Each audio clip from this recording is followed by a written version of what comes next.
수납장. 내게는 아빠가 없다. 얼굴도 모른다. 이른바 혼외자다. 그 탓에 이래저래 가슴 아픈 일도 많았지만 이제는 전부 좋은 추억이다. 이런 일도 있었다. 유치원에 다니던 시절의 이야기다.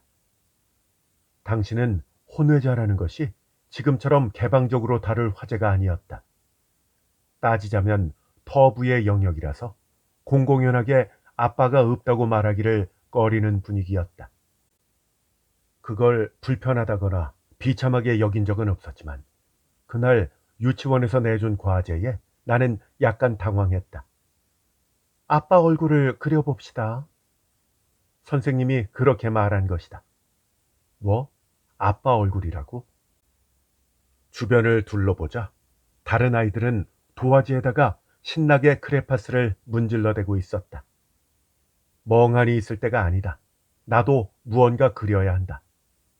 그때는 아빠 얼굴을 몰라. 어쩌지? 하는 초조함과 창피함보다 뒤처져서는 안 된다는 마음이 앞섰던 것 같다. 아무튼 무언가 그려야 한다. 뭐든지 좋으니 그려야 하는 것이다. 누구보다도 빨리 완성해야 한다. 나는 정신없이 크레파스를 문질러댔다. 그리하여 그림 한 장이 완성되었다. 7:3 가르마에 역삼각형 윤곽에 약간 푸르스름한 얼굴, 그리고 검은색 뿔테 안경을 쓴 중년 남자. 푸르스름한 것은 배경에 칠한 파란색이 피부색과 섞인 탓이다. 하지만 마침 2번절이라서 삐쭉삐쭉 돋은 수염처럼 보이기도 했다. 나 스스로 생각하기에도 잘 그린 것 같았다. 당시 나의 최고 걸작이었는지도 모르겠다. 끝내준다. 옆자리에 앉은 남학생이 목소리를 높였다.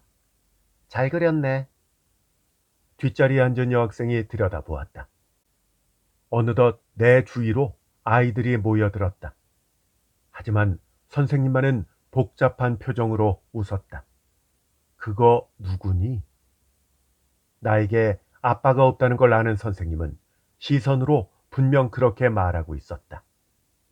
누구지? 모른다. 정말로? 응, 정말로 모르는 사람. 나오코가 씁쓸한 기억을 파헤쳐낸 것은 한 장의 그림 때문이었다. 한창 이사 준비를 하고 있었을 때다. 아, 맞다. 수납장. 짐을 대강 다 쌌다 싶어서 한숨 돌리던 참에 마치 느닷없이 그 존재가 쑥 부각된 것처럼 나오코는 수납장을 새삼스레 올려다 보았다. 현관 근처 천장 아래 위치한 붙박이 수납장이었다. 지금까지 까맣게 잊어버리고 있었다. 시야에는 물론 들어왔겠지만 내내 의식 밖에 있었다. 아이고, 아직도 남았네. 나오코는 몸에서 힘이 쭉 빠졌다. 벌써 자정이 다 되었다. 내일 이사에 대비해 잠을 자려던 차였다. 아, 진짜 환장하겠네. 나오코에게는 이번이 8번째 이사다. 지난번 이사는 4년 전. 그때는 일 때문에 준비할 시간이 모자라서 미처 이삿짐을 다 꾸리기도 전에 이사업자가 찾아왔다. 결국 업자의 도움으로 간신히 짐을 쌌지만 대신에 예상 외의 추가 요금이 청구돼서 속이 쓰렸었다. 게다가 속옷과 생리용품 등 타인, 특히 남자에게는 보여주기 싫은 물건까지 보이고 손길까지 닿아서 몹시 굴욕적이었다. 이번에는 그런 참담한 꼴을 당하기 싫어서 일주일도 더 전에 준비를 시작해서 이사 전날을 맞이했건만. 아, 진짜 대체 왜 저런 곳에 수납장이 있는 걸까? 아니, 어쩌면 안에 아무것도 없을지도 모른다. 그래, 바로 지금까지 잊어버리고 있었을 정도니까 옛날에 나도 저 수납장에는 아무것도 넣지 않았을지도 모른다. 그런 기대를 품고 쌍여닫이 문의 한쪽을 열어보았다. 으아! 난생 처음 내보는 괴상한 목소리였다. 연달아 이상한 목소리가 계속 나왔다. 이상한 목소리는 멈출 줄을 몰랐다. 왜냐고? 이런 소리가 나오는 것은 어쩔 수 없다. 수납장에 물건이 빈틈 하나 없을 만큼 빽빽하게 처박혀 있었기 때문이다. 아, 진짜, 이게 다 뭐야? 늦은 밤에 걸맞지 않게 큰 소리를 내지르고 나서야 나오코는 정신이 들었다. 맞다. 생각이 났다. 여기로 이사 왔을 때 어디에도 둘 곳이 마땅치 않은 물건들을 일단 여기에 처박아 놓았었다. 언젠가 필요한 것과 필요 없는 것을 구분해서 정리하려고 결심했지만 결국 그 결심은 실행되지 않은 채 오늘을 맞이한 것이다. 그렇다고 해서 지금 구분할 시간은 없다. 앞으로 8시간만 있으면 이사업자가 오는 것이다. 그럼 전부 내버릴까? 나오코는 현관에 모아둔 반투명 쓰레기 봉투를 보았다. 하지만 어쩌면 꼭 필요한 물건도 섞여 있을지 모른다. 그렇다. 필요한 물건이 있으니까 옛날에 나도 버리지 않고 일단 수납장에 처박아 놓았던 것이다. 아마도 그랬을 것이다. 하지만 정말 필요한 물건이 있었다면 한참 전에 열어보았을 것이다. 그런데 4년간 방치해 두었다. 까맣게 잊어버렸으니까 필요한 물건은 없다고 봐야 할 것이다. 그래, 이건 자신의 성격 문제다. 필요도 없는데 일단 간직해둔다. 이 우유부단한 성격 탓에 지금까지 얼마나 고생을 했던가. 여기로 이사 올 때도 결국 그것 때문에 이삿짐을 제때 꾸리지 못한 것이 아닌가. 전 남자친구와 헤어진 다음 성가신 일이 끊이지 않은 것도 바로 그 때문 아닌가. 그래, 이 수납장에 넣어둔 것들은 적어도 4년 동안은 급하게 필요하지 않았던 물건들이다. 그러니까 단호하게 내버리는 게 최선이다. 근데 정말로? 쓰레기 봉투를 벌렸을 때 그런 속삭임이 들려온 듯한 기분이었다. 정말로 전부 필요 없는 물건? 분명 대부분은 그럴 것이다. 하지만 소중한 물건이 숨어 있을지도 모른다. 잘 생각해보면 그거 어디 갔지? 분명 있었을 텐데 하고 찾아 돌아다닌 적도 몇 번 있었다. 그리고 추억이 깃든 물건을 찾아내서 와, 옛날 생각난다 하며 여러모로 스스로를 돌이켜보는 계기를 얻을 수 있을지도 모른다. 또 당장은 필요 없어 보여도 가까운 장래에 놔두길 잘했네 라는 생각이 들 수도 있다. 게다가 자신에게는 필요 없더라도 세간의 안목으로 따졌을 때는 가치가 있을지도 모르지 않는가. 요즘은 인터넷 경매 사이트라는 것도 있다.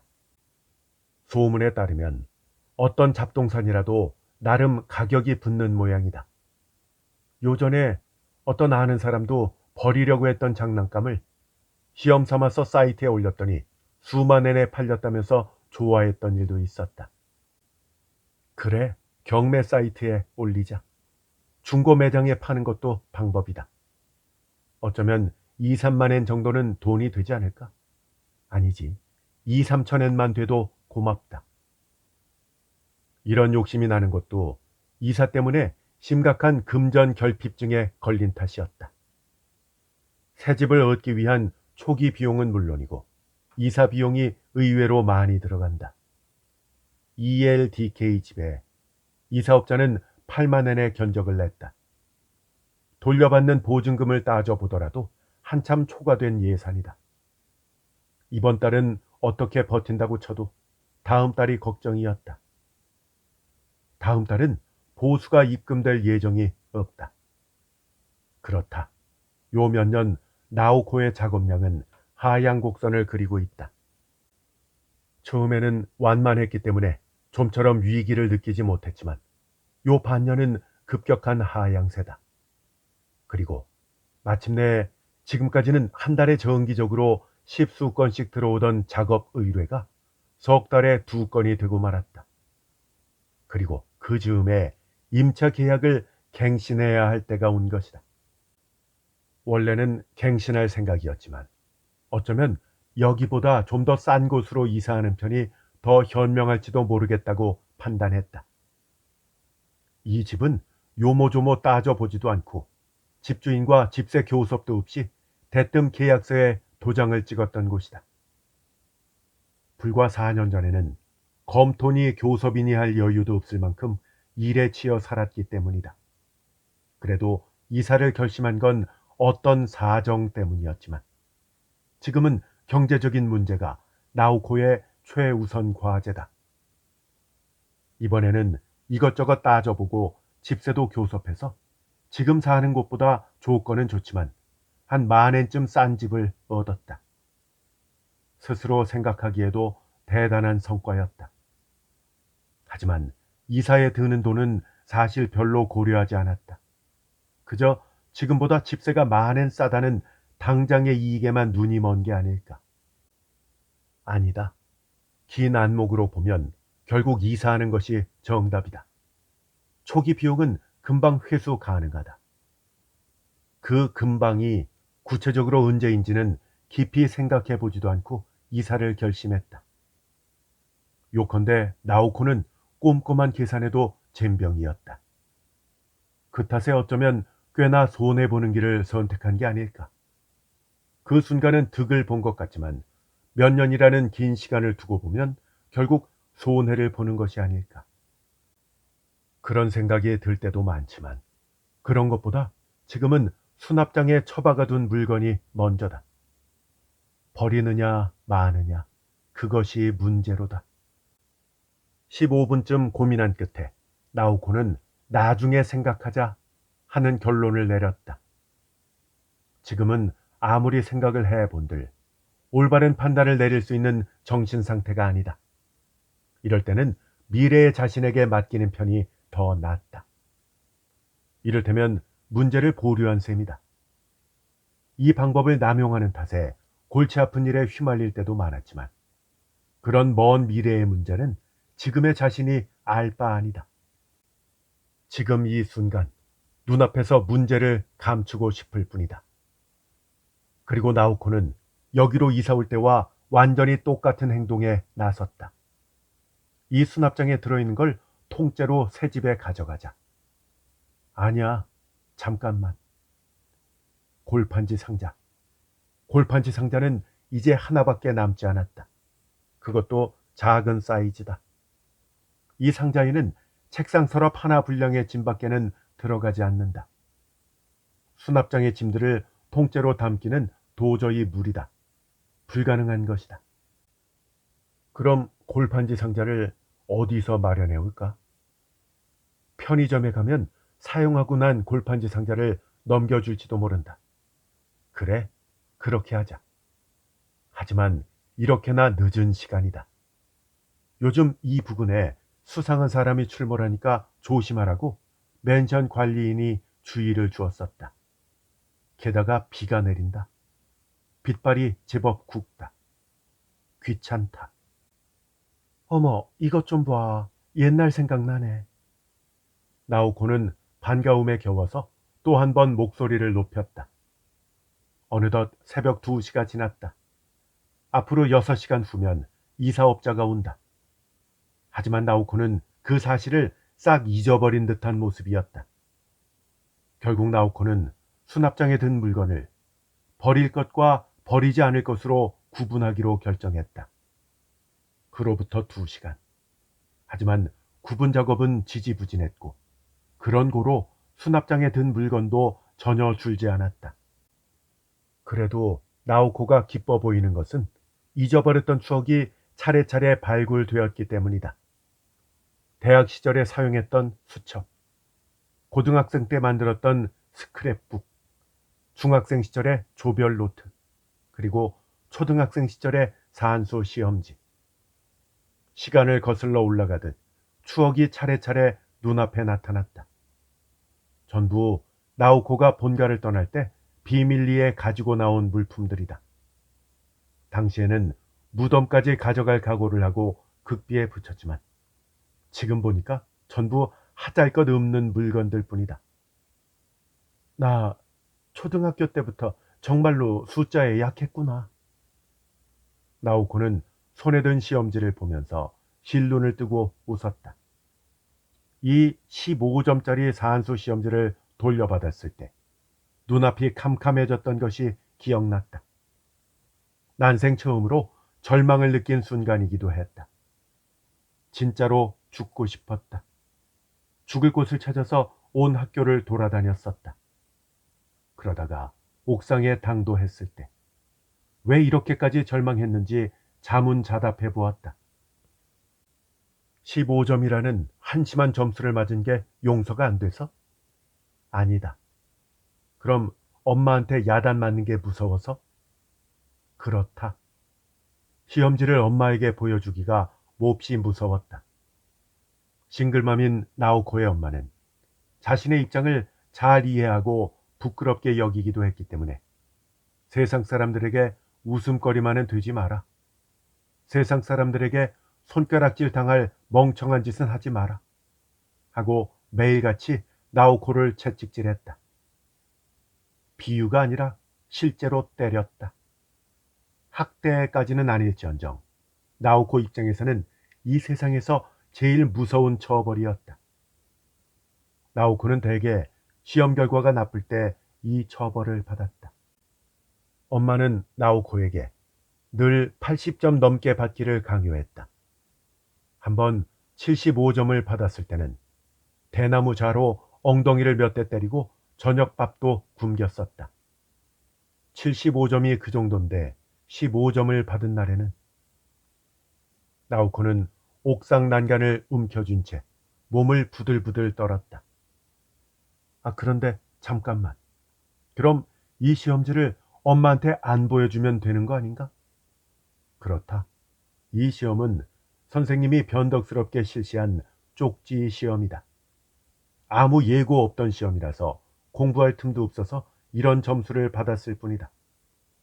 다시 말해, 이건 자신의 본 실력이 아니다. 그러니까 없었던 셈 치면 된다. 맞다, 맞아. 그래서 시험지를 숨겼더랬지. 지금 생각하면 어이없으면서도 웃음이 나오는 초등학생의 영악한 꾀다. 그나저나 20수년간 이걸 감춰서 간직해 놓았던 나도 참 대단하다. 엄마가 그만큼 무서웠던 탓일 것이다. 그런 엄마도 4년 전에 돌아가셨다. 그렇게 무서웠던 엄마도 말년에는 그저 심약한 할머니였다. 엄마가 임종하던 순간이 떠올라 나오코는 눈시울이 뜨거워졌다. 눈물이 왈칵 터져 나오려던 차에 그림 한 장이 나타났다. 그 그림은 수납장에서 스르르 미끄러져서 나오코의 시야로 뛰어들었다. 7:3 가르마, 역삼각형 윤곽에 약간 푸르스름한 얼굴, 그리고 검은색 뿔테 안경을 쓴 중년 남자. 이거. 뭐라 형용할 수 없는 마음이 짜증과 함께 뱃속에서 솟구쳤다. 나오코는 거실 안쪽 문을 보았다. 왜 이런 그림을 그렸을까? 왜 이 남자를? 왜? 그런 건 생각하기도 싫다. 이런 건 없었던 셈 쳐야 한다.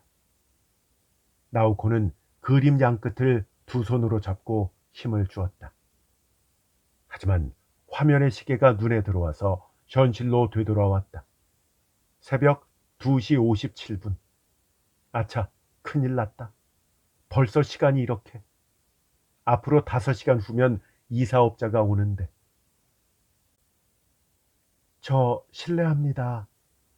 나오코는 아주 나른한 표정으로 서 있는 점원에게 머뭇머뭇 말을 걸었다. 혹시 필요 없는 골판지 상자 있나요? 필요 없는 골판지 상자요? 중년의 남자 점원이 나오코에게 심드렁한 시선을 던졌다. 아무것도 구입하지 않고 벼랑간 그런 걸 물어보는 건 역시 무례한 짓이었나? 나오코는 계산대 옆에 놓인 한입 크기의 초콜릿을 4개 집어서 내밀었다. 점원의 시선은 여전히 차가웠다. 그리고 찐빵. 네, 저 찐빵 주세요. 나오코는 즉시 찐빵이 들어있는 온장고를 가리켰다. 어떤 거요? 쳐다보니 온장고에는 찐빵이 4종류임을 알려주는 스티커가 붙어 있었다. 90엔짜리 보통 찐빵이면 됐겠지만 디럭스 찐빵이요. 이 250엔짜리 디럭스 찐빵 주세요. 라는 말이 어느새 입에서 튀어나왔다. 디럭스 찐빵이요? 저 몇 개 드릴까요? 2개. 나오코는 오른손 검지와 중지를 세우고는 그 두 손가락을 사진 찍을 때 V를 그리듯이 얼굴 가까이에 대고 빙긋 웃었다. 30대 중반의 여자가 편의점에서 할 짓이 아니다. 안다. 하지만 남자 앞에서는 저도 모르게 이렇게 아양 떠는 태도를 취하고 만다. 길을 가다가 지나치는 낯선 남자에게조차. 그 때문에 지금까지 얼마나 많은 오해와 곤경을 초래했던가. 그런데도 왜 이러는 것일까? 그건 분명 남자가 무섭기 때문이다. 아버지가 없어서 남자라는 생물에 대해서 잘 모른다. 따라서 남자를 대하는 방법도 잘 모를 수밖에 없다. 그래도 어릴 적에는 천진난만하게 남자에게 어리광을 부리고 장난도 쳤지만 근처 구멍가게 아저씨에게 한번 심하게 혼난 적이 있었다. 혼난 이유는 모른다. 어쩌면 물건을 슬쩍했다고 의심받았는지도 모르겠다. 물론 그런 짓은 하지 않았다. 그런데도 아저씨는 계속 불호령을 내렸다. 너무 무서운 나머지 울지도 못할 만큼 움츠러들었었다. 그 일이 있은 다음 남자, 특히 중년 이상의 남자가 너무 무서웠고 줄곧 그들을 화나게 해서는 안 된다는 마음을 품고 살아왔다. 그 마음이 점점 부풀어 올라서 어느덧 소위 여우짓이라는 갑옷을 몸에 걸치게 되었다. 중년 이상의 남자와 마주할 때만 걸치는 갑옷이지만 그 덕분에 득을 볼 때도 적지 않았다. 중학교, 고등학교, 그리고 대학교를 다니면서 나이 많은 남자에게는 귀여움과 비호를 받았다. 회사원 시절도 마찬가지였고 프리랜서가 된 이후에도 여우짓이라는 갑옷은 크게 유용했다. 같은 여자들이 그걸 나쁘게 보고 뒷말을 한다는 걸 모르는 바는 아니었지만 멈추지 않았다. 아니, 멈출 수가 없었다. 이렇게 처음 보는 편의점 점원에게까지 무의식적으로 아양을 떨 만큼 여우짓은 호흡처럼 살아가기 위한 생리현상이나 다름없었다. 골판지 상자 있어요. 저 몇 개 드릴까요? 점원이 찐빵을 집게로 집으며 씩 웃었다. 나우코는 안심하고 어깨에서 힘을 뺐다. 아, 네. 2개요. 2개면 되시겠어요? 저 그럼 3개 주시겠어요? 나우코의 말에 점원의 시선이 문득 맞은편으로 향했다. 시선을 좇자 커피 메이커가 있었다. 그 옆에 골판지 상자 몇 개가 쌓여 있는 것이 보였다. 2개면 되시겠어요? 점원이 똑같은 질문을 했다. 목소리가 안 들렸나 싶어서 나우코는 더 크게 말했다. 3개 주시겠어요? 네? 점원이 집게를 멈췄다. 디럭스 찐빵 3개요? 뭐야? 그쪽이 아니라.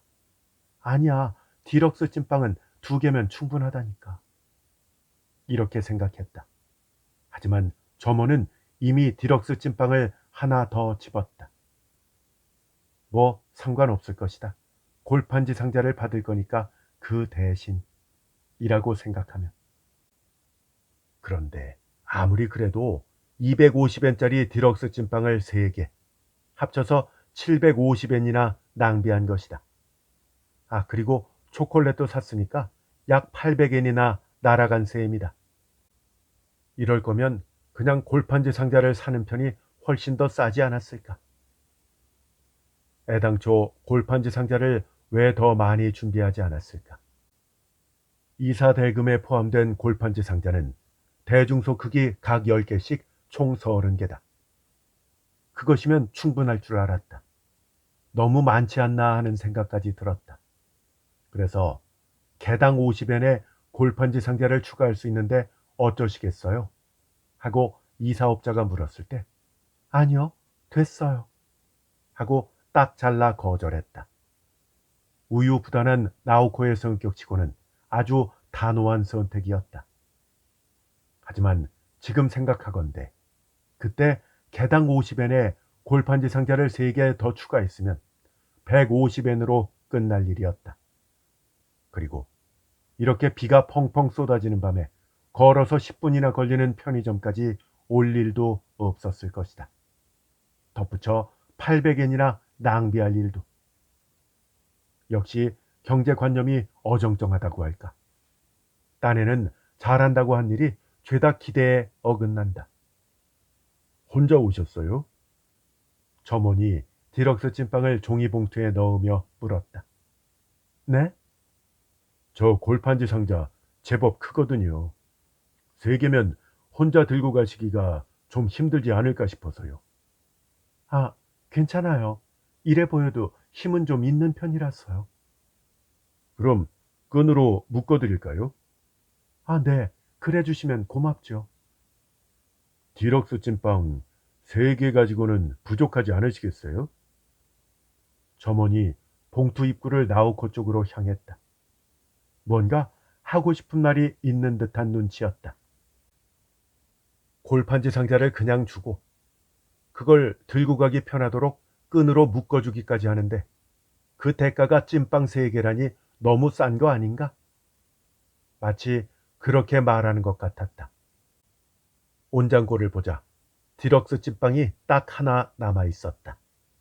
저 그럼 디럭스 찐빵 하나 더 주세요. 아유, 속 터져. 아유, 속 터져. 나오코는 오른손으로는 우산을 들고 오른팔에 편의점 봉지를 걸고 왼팔로 골판지 상자를 끌어안은 모습으로 걸음을 서둘렀다. 진짜 속 터진다니까. 결국 디러스 찐빵을 4개나 샀잖아. 정말이지 나는 왜 이렇게 우유부단한 걸까? 이러니까 그때도 어머, 어쩐 일이세요? 맨션 입구에 들어섰을 때 갑자기 말소리가 들려서 나오코는 한순간 움츠러들었다. 쳐다보니까 낯익은 얼굴이 관리인실의 작은 창문으로 고개를 내밀고 있었다. 이 맨션의 관리인 아오시마 씨다. 관리인은 이런 시간에도 일을 하는 걸까? 낮에만 있는 줄 알았는데. 그게 오늘은 좀 특별한 사정이 있어서요. 좀 번거로운 일이 생겨서 경비회사에 호출했거든요. 경비회사? 무슨 일 있었나요? 그게 좀... 아오시마 씨는 일단 말을 삼켰지만 잠시 입을 우물거리다가 말을 꺼냈다. 저 괜찮으신가요? 네? 요즘 수상한 사람이 이 부근을 어슬렁거려서요. 최근에 뭔가 별다른 일은 없었나요? 별다른 일?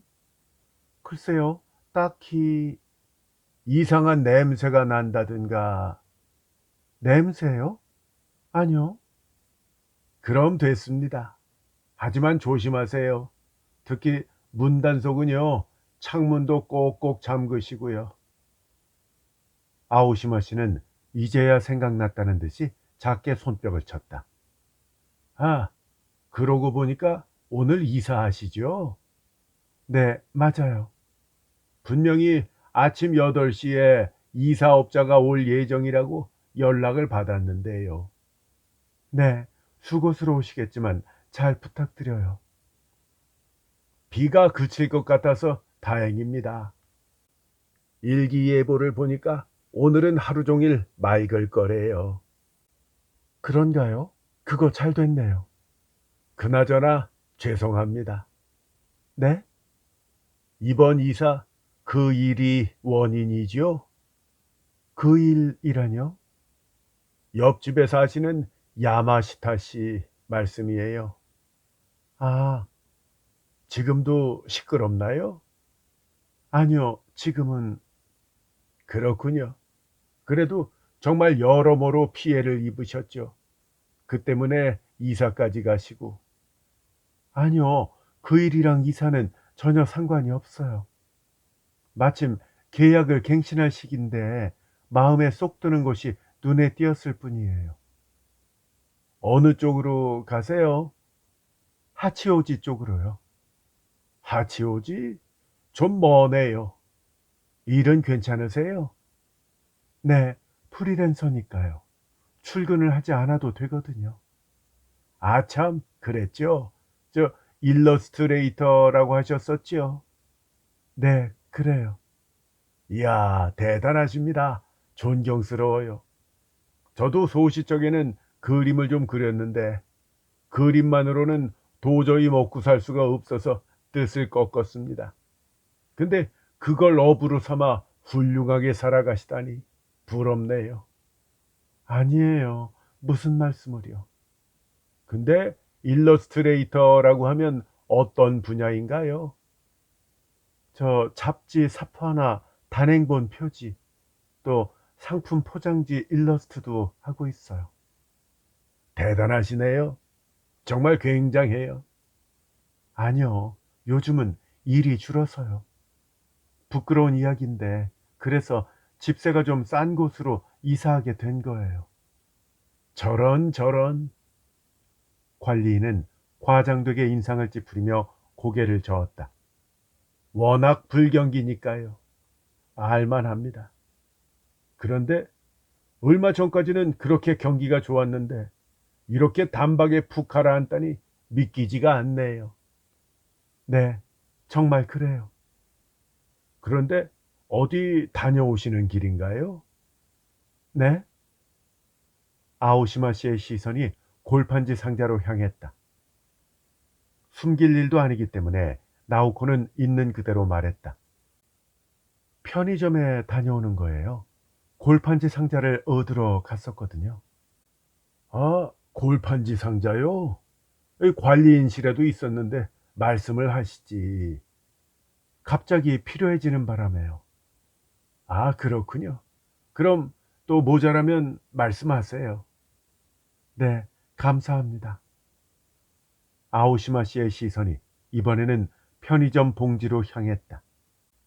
이것도 전혀 숨길 일이 아니다. 나오코는 말했다. 이거는 찐빵이에요. 디럭스 찐빵. 찐빵이요? 하, 맛있겠네요. 그것도 디럭스라니. 광고에 나오는 그거 맞죠? 돼지고기랑 새우랑 가리비가 든 찐빵이요. 근데 250엔이나 하잖아요. 좀 비싸더라고요. 찐빵 하나에 250엔이라니. 아무래도 좀 망설여지죠. 네, 그렇죠. 하지만 그 광고를 볼 때마다 다음에는 사 먹어야 되겠다 하는 생각이 들어요. 돼지고기에 새우에 가리비라니. 아주 맛있을 것 같지 않습니까? 아, 그럼 이거 하나 드실래요? 네? 좀 많이 사서요. 나오코는 오른팔에 건 편의점 봉지를 왼손으로 바꿔들었다. 이걸 주신다고요? 네, 그럼요. 그렇지만 미안한데. 미안하기는요. 자, 어서 드세요.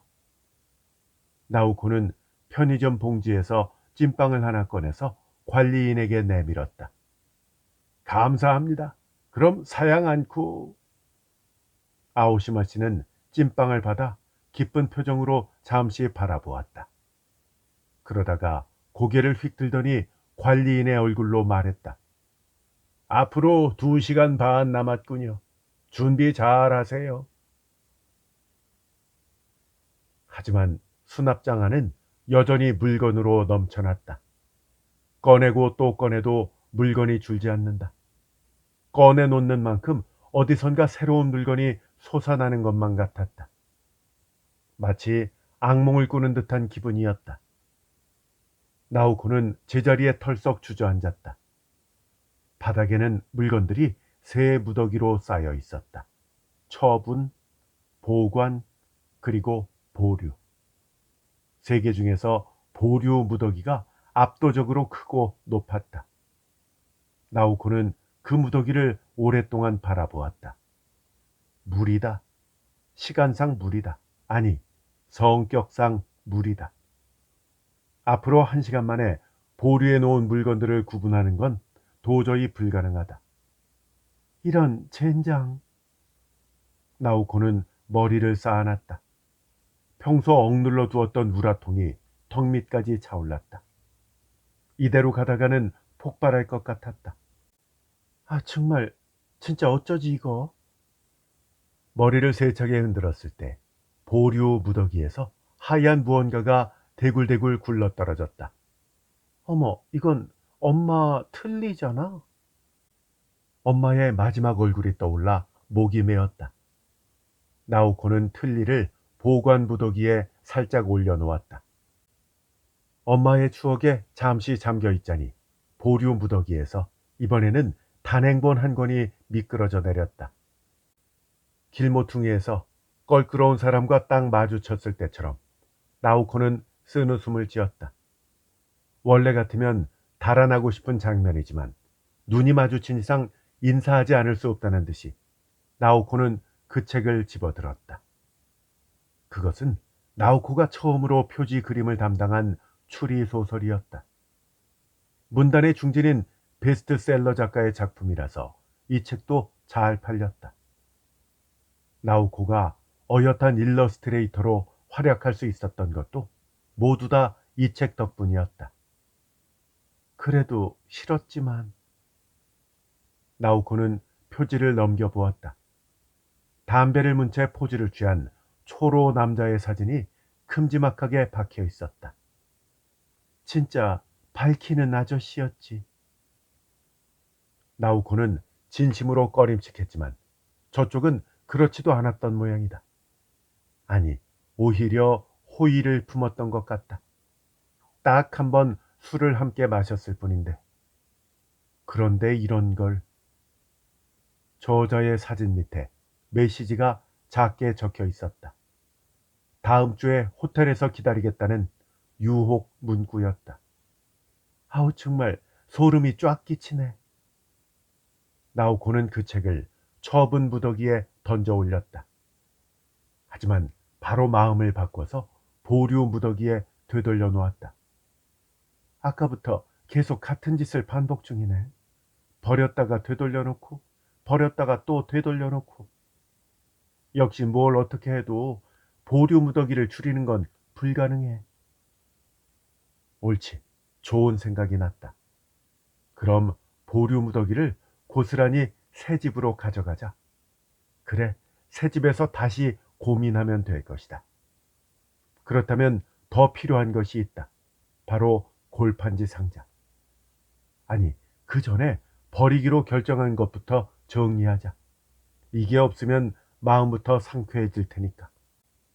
그렇게 생각하며 쓰레기 봉투를 펼쳤을 때 어떤 그림이 발치로 휙 미끄러져 떨어졌다. 아까 찢으려다 말았던 바로 그 그림이다. 나오코는 다시 그림을 집어들었다. 7:3 가르마, 역삼각형 윤곽에 약간 푸르스름한 얼굴, 그리고 검은색 뿔테 안경을 쓴 중년 남자. 다시 보니 잘 그렸다. 참 잘 그렸다. 똑 닮았지 않은가? 야마시타 씨와. 왜 걔는 야마시타 씨의 그림을 그렸을까? 어째서? 엄마! 그런 목소리와 함께 거실 안쪽 문이 열렸다. 가오리, 깼구나. 찐빵 먹을래? 내가 그 그림을 그렸을 때 작지 않은 소동이 발생했다. 엄마가 유치원에 격렬히 항의한 것이다. 아빠가 없는 아이도 있다는 걸 알면서 그런 과제를 내줬다고? 무신경한데도 정도가 있지. 지당한 주장이었지만 엄마가 강하게 나가면 나갈수록 내 입지만 좁아질 따름이었다. 적당히 웃어넘기면 됐으련만 그 일 이후 선생님도 다른 아이들도 나를 무슨 건드리면 터지는 폭탄처럼 취급했다. 그뿐만이 아니었다. 이 남자 누구야? 누구를 생각하고 그린 거야? 엄마가 꼬치꼬치 캐물어서 난감해 죽을 지경이었다. 아무도 생각 안 했어. 이런 아저씨 몰라. 나는 그렇게 우겼다. 하지만 실은 생각한 사람이 있었다. 바로 그 무렵 우리 옆집에 살던 남자였다. 이름은 야마시타. 야마시타 씨는 40대 후반의 아저씨인데 어두운 분위기였지만 우리 모녀를 여러모로 돌봐주었다. 금전적으로도 도움을 준 모양이었다. 우리 집에 올 때도 선물을 듬뿍 가지고 왔다. 야마시타 씨는 엄마와 결혼할 마음이었고 내게도 그렇게 말했다. 그래서 나는 아, 야마시타 아저씨가 우리 아빠가 되는 거구나 하고 희미하게 생각했었다. 엄마도 야마시타 씨를 받아들인 것처럼 보였다. 엄마와 야마시타 씨가 알몸으로 부둥켜 안고 있는 모습도 몇 번이나 목격했다. 유치원생이었지만 저러는 건 부부라는 증거라고 어렴풋하게나마 이해하고 있었다. 하지만 이제는 안다. 엄마는 야마시타 씨를 좋아하지 않았다는 것을. 아니, 오히려 싫어했다는 것을. 그런데도 야마시타 씨를 받아들인 것은 엄마의 그 성격 탓이다. 그렇다. 엄마는 우유부단하다. 필요가 없는 물건을 사는 것도, 싫어하는 사람에게 웃는 얼굴로 대하는 것도, 이를 경솔하게 떠맡는 것도 전부 다 그 성격 탓이다. 내가 혼외자인 것도 분명, 그리고 지금까지 몇 번이고 이사를 되풀이한 것도 원인은 분명 그것이다. 14년 전에도 그랬다. 그때도 느닷없이 이사가 결정되었다. 엄마는 집세가 싼 곳을 찾았으니 이사를 간다고 했지만 어쩐지 핑계 같았다. 시간상의 자세한 순서는 이제 기억이 흐릿하지만 내가 그 그림을 그리고 몇 달 후에 이사가 결정된 것 같다. 덧붙여 엄마가 압수한 그 그림이 어떻게 되었는지는 모른다. 나는 어린 마음에도 그림에 대해서는 잊어버리는 편이 낫겠다고 판단했고 그러는 김에 야마시타 씨와도 교류를 삼가게 되었다. 그래도 야마시타 씨는 빈번하게 우리 모녀에게 접근했다. 하지만 어느 날을 기점으로 야마시타 씨가 연기처럼 사라졌다. 엄마가 이사를 하겠다고 말한 건 바로 그때다. 초등학교에 막 입학한 나로서는 당혹스럽기 그지없었다. 드디어 친구도 생겼는데, 드디어 반 아이들의 이름도 다 외웠는데, 이사 가기 싫다고, 전학 가기 싫다고 떼를 썼지만 엄마의 결심은 단단했다. 엄마는 평소에는 우유부단하면서도 뭔가 스위치가 켜지면 무서우리만치 우라통을 터뜨린다. 예를 들면 유치원에 항의했을 때처럼. 엄마의 두 얼굴을 알고 있었던 만큼 나는 마지못해서 이사를 받아들였다. 그리고 그로부터 일주일 뒤 우리 모녀는 하치오지로 이사했다.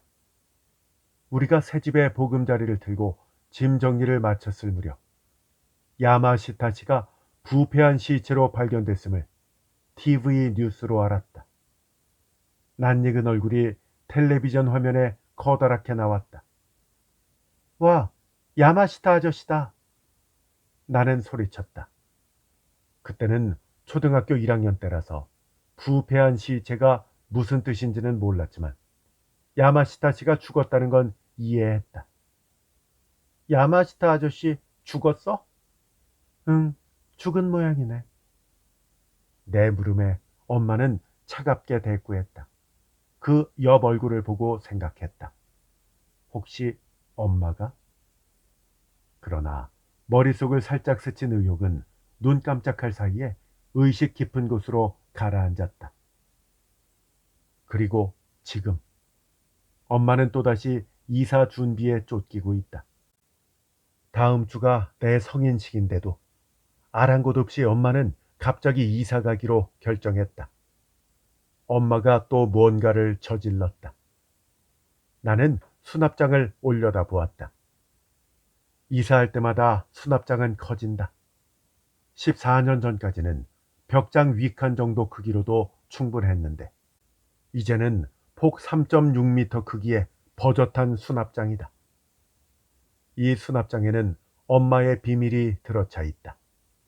그 비밀은 해마다 늘어난다. 아마 내가 그린 야마시타시 그림도 이 안에 있을 것이다. 수납장 앞에 물건이 세 무더기로 나누어져 있었다.